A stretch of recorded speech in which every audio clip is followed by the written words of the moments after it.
രാമൻകുട്ടി ഒരു കർഷകനായിരുന്നു. അവിവാഹിതനായ രാമൻകുട്ടി തന്റെ മക്കളെ സ്നേഹിക്കുന്നതിലേറെ മരങ്ങളെ സ്നേഹിച്ചു. പെട്ടെന്നാണ് രാമൻകുട്ടി ആ കാഴ്ച കണ്ടത്. വഴിയിൽ ഒരു ജാതി മരം വീണ് കിടക്കുന്നു. രാമൻകുട്ടി ഒട്ടും അമാന്തിച്ചില്ല. ആ മരം പൊക്കാൻ ശ്രമിച്ചു.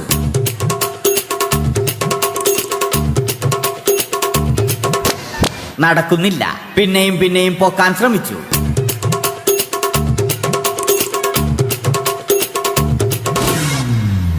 നടക്കുന്നില്ല. രാമൻകുട്ടി വഴിയെ പോയവരെ എല്ലാവരെയും സഹായത്തിന് വിളിച്ചു.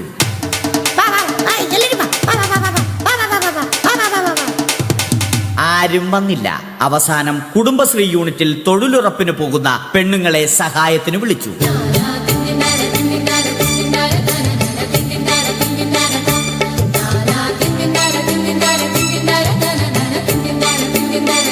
അവരെത്തി. അവർ അവരുടെ സ്ഥിരം പണി തുടങ്ങി. അത് കണ്ട് ദേഷ്യം വന്ന രാമൻകുട്ടി മരത്തെ ഒറ്റയ്ക്ക് പിടിച്ചു പോക്കി.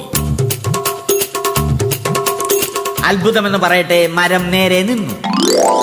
ഇത് കണ്ട തൊഴിലുറപ്പ് പെണ്ണുങ്ങൾ രാമൻകുട്ടിയോട് നോക്കുകൂലി ആവശ്യപ്പെട്ടു.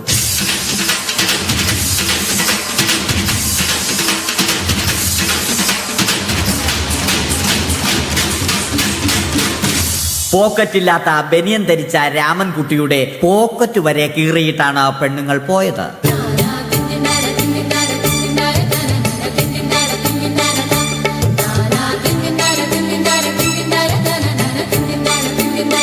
രാമൻകുട്ടി പിന്നീട് ഒന്നും ആലോചിച്ചില്ല. മരത്തിന് ഫാക്ടംബോസ് 2020 സെപ്റ്റംബർ 14 നൽകി.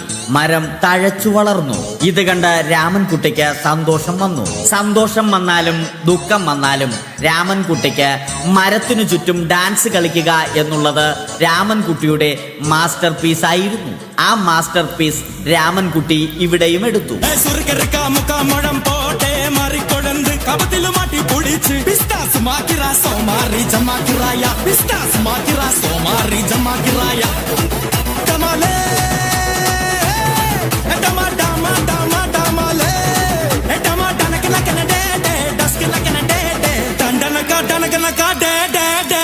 രാമൻകുട്ടി ദൈവത്തോടായി പ്രാർത്ഥിച്ചു. നിങ്ങൾ എനിക്ക് ആയുസ്സും ആരോഗ്യവും തരൂ. ഞാൻ മരങ്ങളെ സംരക്ഷിച്ചു കൊള്ളാം. കാരണം മരം ഒരു വരമാണ്. അവന്റെ പ്രാർത്ഥന ദൈവം കേട്ടു. ആ മാവിൽ നിന്നും വീണ തേങ്ങ രാമൻകുട്ടി മോങ്ങാതെ ഇരുന്നു തിന്നു. അപ്പോഴാണ് രാമൻകുട്ടി മറ്റൊരു കാഴ്ച കണ്ടത്. രാഘവൻ വരുന്നു.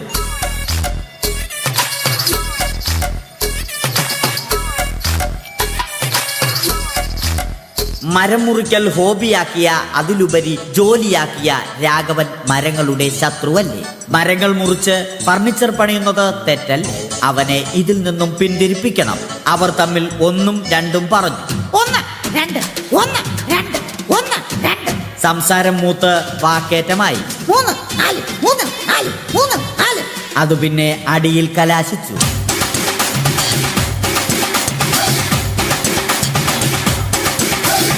നല്ല മനസ്സിന് ഉടമയായ രാമൻകുട്ടി കംപ്ലീറ്റ് അടിയും വാരിക്കൂട്ടി.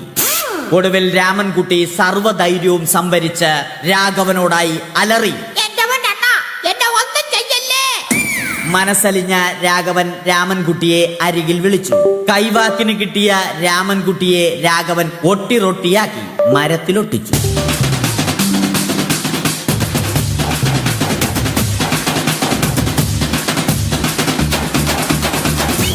ഇന്നത്തെ പണി കഴിഞ്ഞ രാഘവൻ സംതൃപ്തിയോടെ വീട്ടിലേക്ക് മടങ്ങി. തനിക്ക് തല്ല് കിട്ടിയാലും മരത്തെ രക്ഷിക്കാൻ പറ്റിയ സന്തോഷത്താൽ രാമൻകുട്ടി മരത്തെ കെട്ടിപ്പിടിച്ച് പൊട്ടി പൊട്ടി കരഞ്ഞു.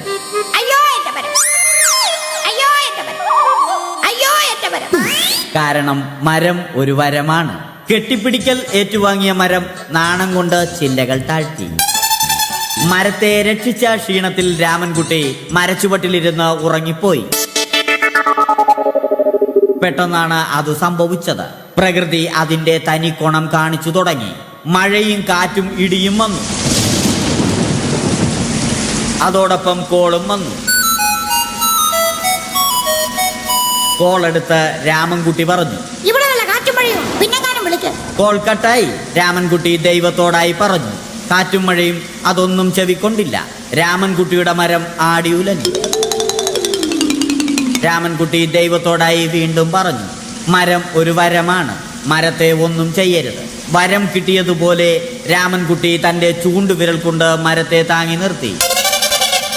ചൂണ്ടുവിരൽ വളഞ്ഞ് ചൂണ്ട പോലെയായി. ഇനി മീൻ പിടിക്കാൻ കൊള്ളാം. അവസാനം സംഭവിക്കേണ്ടത് സംഭവിച്ചു. രാമൻകുട്ടി അടിയിലും മരം മുകളിലും. അന്ത്യശ്വാസം വലിക്കുന്നതിനു മുമ്പ് രാമൻകുട്ടി ദൈവത്തോടായി ഇങ്ങനെ പറഞ്ഞു,